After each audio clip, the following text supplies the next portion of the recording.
भिवंडी में इस बार गणेश उत्सव पर्यावरण संरक्षण के संकल्प के साथ मनाया जाएगा। नामांकन नाका मित्र मंडल और स्वाभिमान सेवा संस्था ने 37वें वर्ष के उत्सव में कृत्रिम विसर्जन कुंड की व्यवस्था करने का फैसला किया है। अध्यक्ष श्री संतोष शेट्टी ने बताया कि 28 अगस्त से 6 सितंबर तक होने वाले इस उत्सव में सजावट और पूजा सामग्री भी पर्यावरण के अनुकूल होगी। यह पहल प्रधानमंत्री मोदी के स्वच्छता और पर्यावरण अभियान को आगे बढ़ाने के लिए किया जा रहा है। भिवंडी में बढ़ते अवैध बांधकाम को लेकर कांग्रेस नेता चर्चित सुतार ने पालिका को चेताया है। उन्होंने प्रभाग क्रमांक 1 के सहायक आयुक्त को 2 मामलों में पत्र सौंपकर तुरंत कार्रवाई की मांग की है। पहला मामला नागांव के हनुमान मंदिर के पीछे अवैध आरसीसी स्ट्रक्चर का है, जबकि दूसरा निजामपुरा में 4 मंजिला का निर्माण है।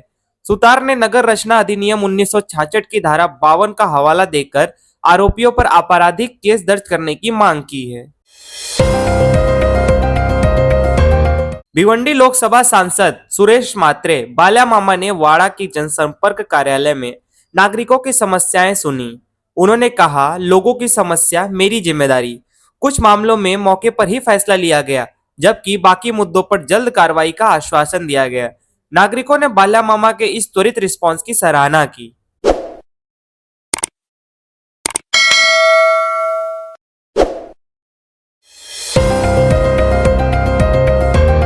मुख्यमंत्री देवेंद्र फडणवीस की अध्यक्षता में Mahatma Phule renewable energy and infrastructure technology Mahapreit के तहत चल रही परियोजनाओं को लेकर समीक्षा बैठक आयोजित की गई।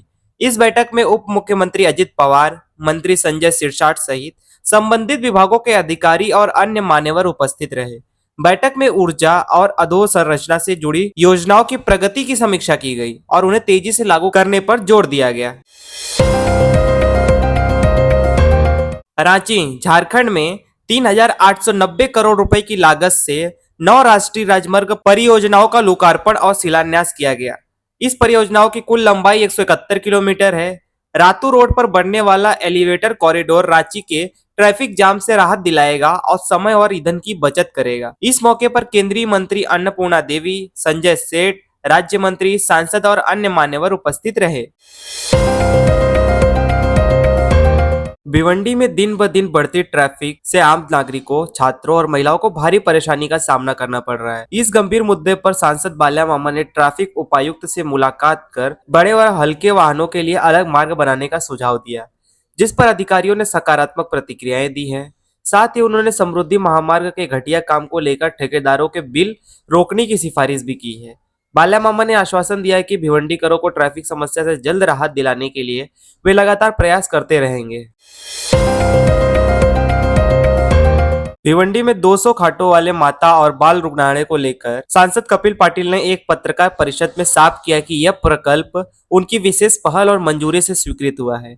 उन्होंने कहा कि कुछ विधायक इस काम का श्रेय ले रहे हैं, जबकि इसे एक स्पेशल केस के रूप में उन्होंने खुद मंजूरी दिलाई है और इसके लिए निधि भी स्वीकृत कराई। कपिल पाटिल ने सवाल उठाया कि जो लोग इसका दावा कर रहे हैं, उन्होंने वास्तव में इस प्रकल्प के लिए क्या योगदान दिया है।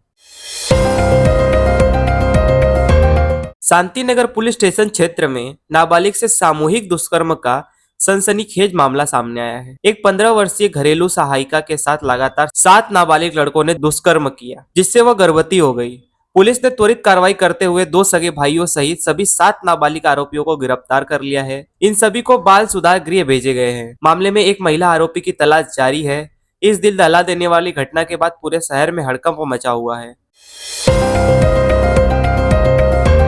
भिवंडी में पुलिस ने बड़ी कार्रवाई करते हुए लगभग 75 किलोग्राम गांजा बरामद किया है, जिसकी कुल कीमत 37 लाख रुपए बताई जा रही है और इस मामले में 3 आरोपियों को गिरफ्तार भी कर लिया गया है। फैजल अंसारी और अनवर अंसारी पेशे से वाहन चालक है, जबकि तीसरा आरोपी अब्दुल रहमान श्रमिक है। गुप्त सूचना के आधार पर अपराध शाखा यूनिट 2 ने दरगाह रोड पर जाल बिछाकर यह कार्रवाई की। तलाशी के दौरान गांजा बरामद हुआ और भोईरवाड़ा थाने में एनडीपीएस एक्ट के तहत मामला दर्ज कर आगे की पूछताछ जारी है।